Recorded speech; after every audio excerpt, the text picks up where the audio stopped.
Saya kenapa nggak mau terlibat terlalu banyak dikit-dikit demo. Saya melihat kalau orang maunya demo terus berarti udah punya penghasilan di situ. Ya nggak? Kalau orang sudah sering mengerjakan sesuatu dan lama hanya di situ mainnya berarti punya penghasilan dia di situ. Sudahlah, misalkan Anda terancam, Anda disandra, Anda ditekan penguasa atau apapun namanya, sudah itu Anda jadikan kesempatan untuk uzlah, mendekatkan diri kepada Allah, diam di rumah tanpa merintangi perjuangan dan dakwah umat Islam. Itu yang saya maksud. Jadi tidak usah menuding-nuding mereka itu yang demo dapat penghasilan, itu ladang penghasilan, keranjang penghasilan. Kan nggak mungkin dilanjutkan terus dikit-dikit demo kalau tidak ada penghasilan. Saya dukung pernyataan Ustadz Bakhtiar Nasir kalau misalkan Anda punya data dan fakta. Dan saya akan mendampingi ikut kepada Anda ketika mau melaporkan dan menindaklanjuti kepada pihak kepolisian. Laporkan mereka.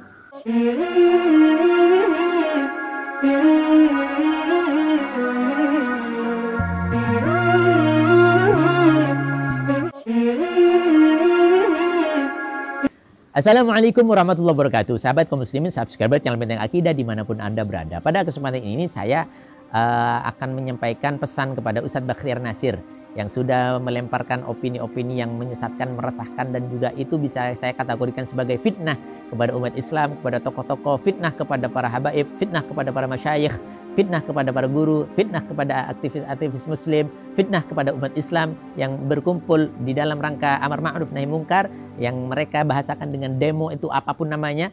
Di dalam kesempatan ini khususnya di dalam 212. Masya Allah. Baik, pertama kali yaitu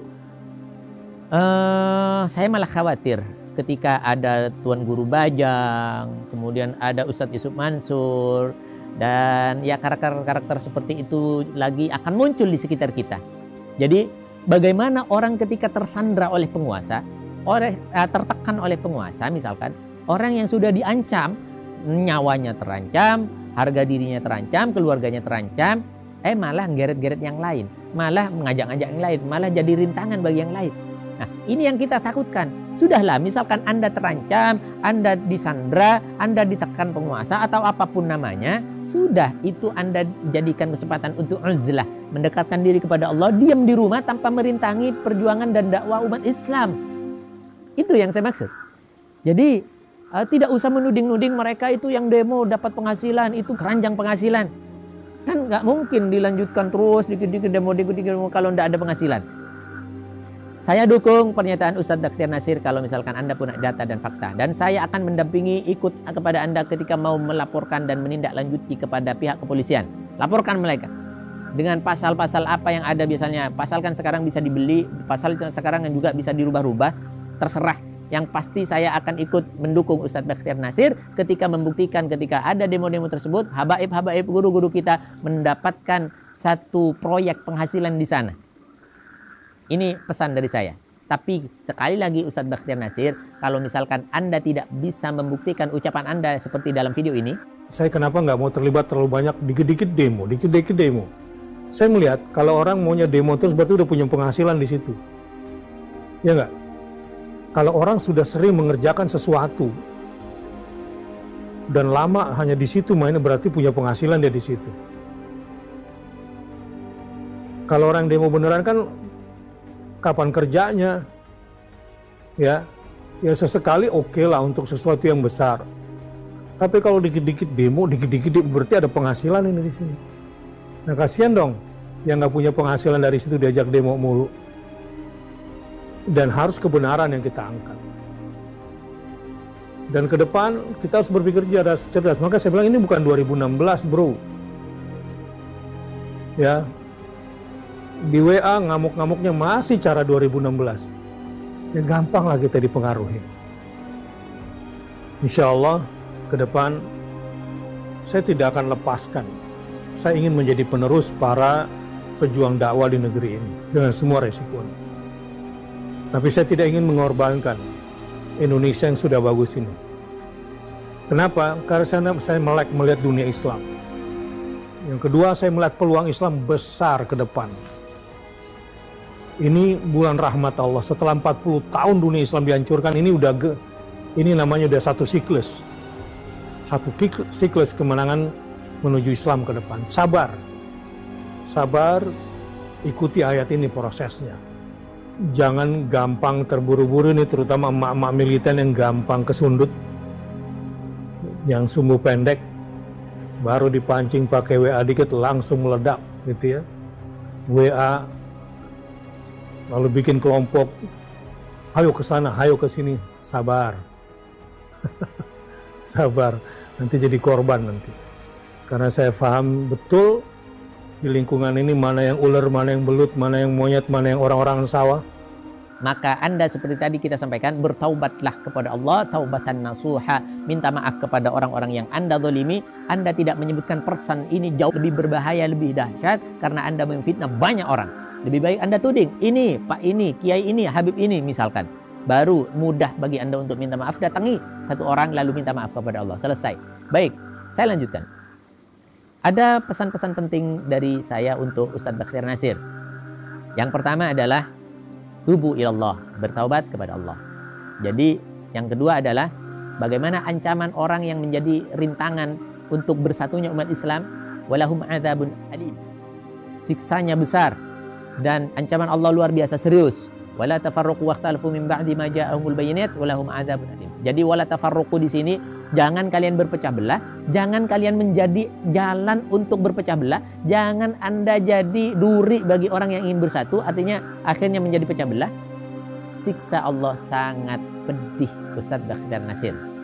Ini yang pertama. Kemudian yang kedua, Anda kalau misalkan hadir di publik, saya kenal Anda di kurang lebih 2016, saya sebelumnya tidak pernah kenal Anda, bahwa Anda menjadi koordinator dan hadir di dalam 212 dan Anda berbicara dengan lantang, saya kagum dengan Anda.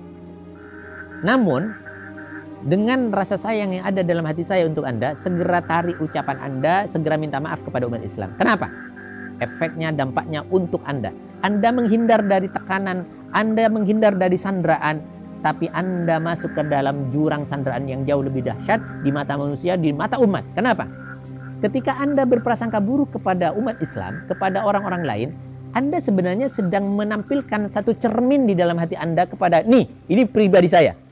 Ketika Anda mengatakan misalkan, oh demo seperti itu untuk penghasilan, nggak mungkin dapat penghasilan kalau misalkan dia dikit-dikit demo. Artinya secara tidak langsung Anda mengatakan, nggak mungkin saya ini ikut demo kecuali saya untuk mencari penghasilan. Saya punya dasar di dalam berbicara hal ini. Di dalam syair tasawuf disampaikan, Bismillahirrahmanirrahim. Idza sa'a fi'lul mar'i sa'a dhununuhu wa saddaqa ma ya'taduhu min tawahumi. Ketika buruk persangkaan orang kepada orang lain, buruk persangkaan diri kepada orang lain, maka sa'a dhununuhu. Jadi buruk dia pekerjaannya. Kebalikannya juga begitu. Ketika pekerjaannya jelek, pasti sangkaannya kepada orang lain jelek. Kebalikannya lagi, ketika sangkaannya kepada orang lain jelek, maka pasti kelakuannya sendirilah yang jelek. Karena apa? Karena dia akan menuding orang lain sesuai dengan apa yang dia lakukan, begitu. Nah, wa saddaqa ma ya'taduhu min tawahumi, dan ini akan menjadi kebiasaan bergulir di dalam kehidupannya. Karakter yang tidak bisa dibohongi. Bahwa berprasangka jelek kepada orang lain berarti kemungkinan besarnya karakternya memang jelek. Nah, ini yang saya maksudkan. Saya kasihan sayang kepada Ustadz Bakhtiar Nasir. Tarik kepada publik, tarik, ambil gadget Anda, ambil video Anda, lalu Anda tarik, mohon maaf saya khilaf. Dan itu sebenarnya saya dapat tekanan begini.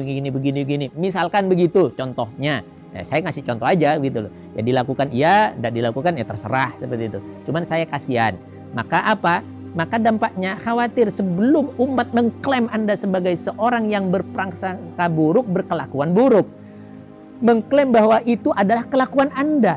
Ketika berkumpul, Anda mencari perhatian, Anda mencari penghasilan. Misalnya, meskipun dalilnya saya diangkat menjadi komisaris 21, saya nggak mau. Tapi Anda menyangka jelek kepada orang, berarti sebenarnya di balik itu semuanya Anda jelek, gitu loh. Dan itu menjadi karakter. Wasaddaqa ma ya'tadu min tawahhum. Jadi tarik. Ya, itu pesan saya kepada Ustadz Bakhtiar Nasir. Jadi sekali lagi kita kepada 212, saya bukan orang di organisasi manapun, tapi adalah orang yang menurut saya berusaha ideal. Artinya apa? Saya mendukung sepenuhnya upaya bersatunya umat.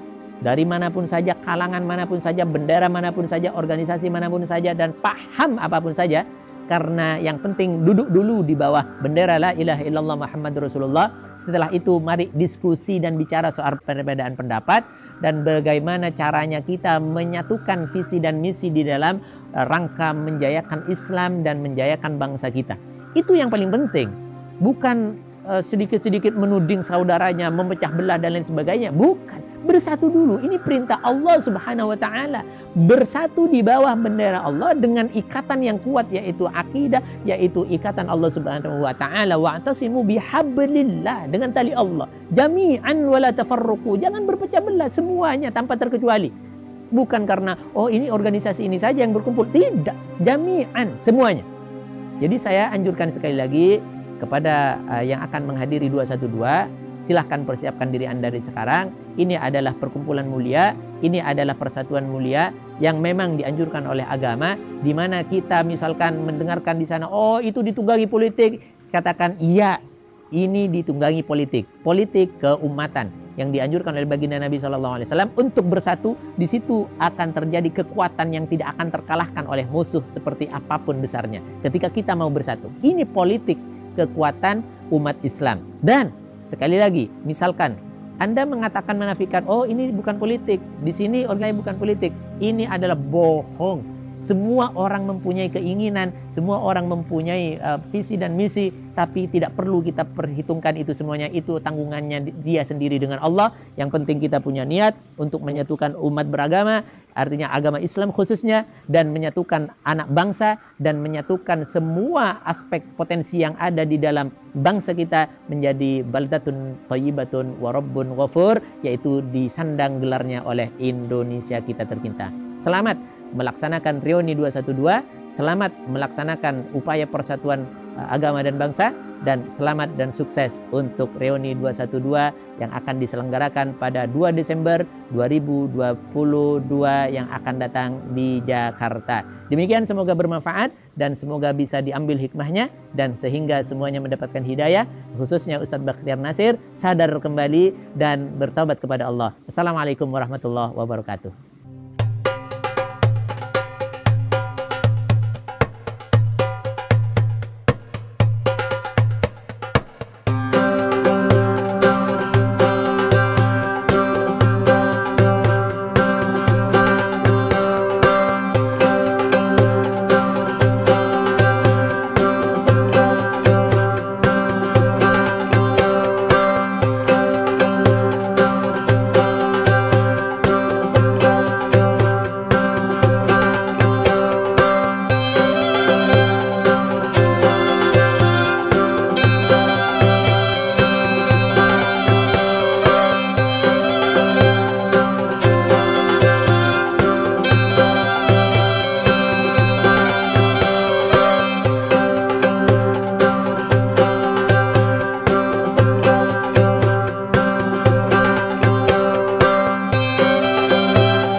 Bagi Anda yang belum subscribe channel Benteng Akidah ini, kami harap subscribe dulu sejak sekarang, sebarkan seluas-luasnya, komentari, dan beri masukan kami.